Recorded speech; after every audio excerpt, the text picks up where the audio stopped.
আপনাদের সকলকে স্বাগত জানাই। আমি রাকা মুখার্জি। আজকে একটা বিশেষ বিষয় নিয়ে আলোচনা করব।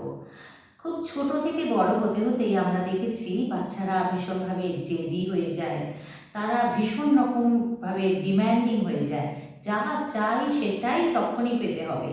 এবং সেই ব্যাপারটাকে সামলাতে সামলাতে পেরেন্টসরা দেখা যায় যে তারা দুটো রাস্তা নেন।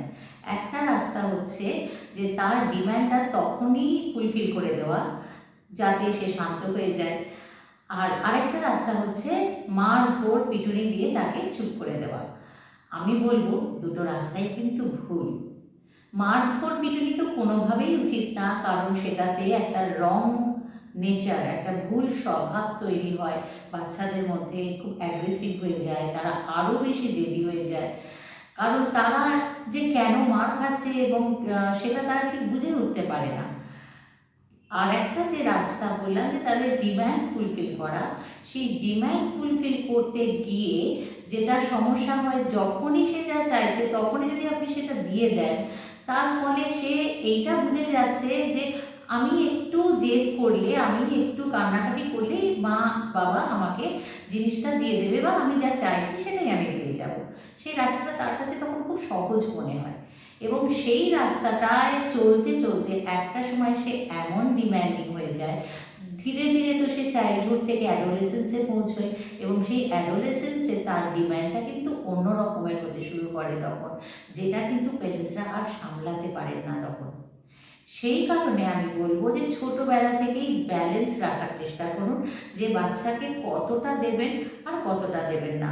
হয়তো খুব ছোট্ট জিনিস সে চাইছে এবং সেটাকে আপনি অনায়াসে দিতে পারেন।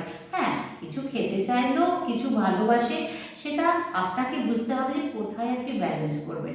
কিন্তু যেটা নিয়ে দেখছেন যে সে প্রচণ্ডভাবে বায়না করছে কিন্তু যেটা আপনি দিতে চাইছেন না, তাহলে তাকে আপনি বোঝান, একটা অল্টারনেটিভ রাস্তা আপনি বার করুন যে ঠিক আছে, তার এই বায়নাটার বদলে আপনি তাকে কি দিতে পারেন।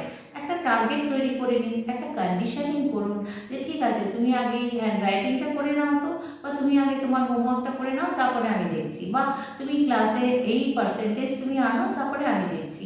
এরকম নানাভাবে কন্ডিশনিং কিন্তু ছোট বাচ্চাদেরকে করা যায়।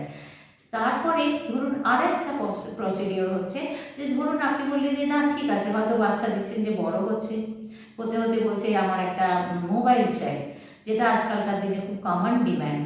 তখন তাকে বলুন যে না, এখন তুমি বড় হওনি, তোমাকে মোবাইলটা দেওয়া হবে না, আমি বরং তুমি এই টার্গেটটা ফুলফিল করো, তাহলে কিন্তু তোমাকে আমি একটা জায়গায়, খুব সুন্দর জায়গায় বেড়াতে নিয়ে যেতে পারি। তো বাচ্চা বা আপনার সন্তান যখন দেখবে যে ঠিক আছে, তাহলে এইটাও তার খুব চয়েসের জিনিস, এটাও তার পছন্দের জিনিস, তখন সে মানে ভুল যে বায়নাটা সেটাকে পাল্টে ফেলতে সে নিজের থেকেও কিন্তু রাজি হবে।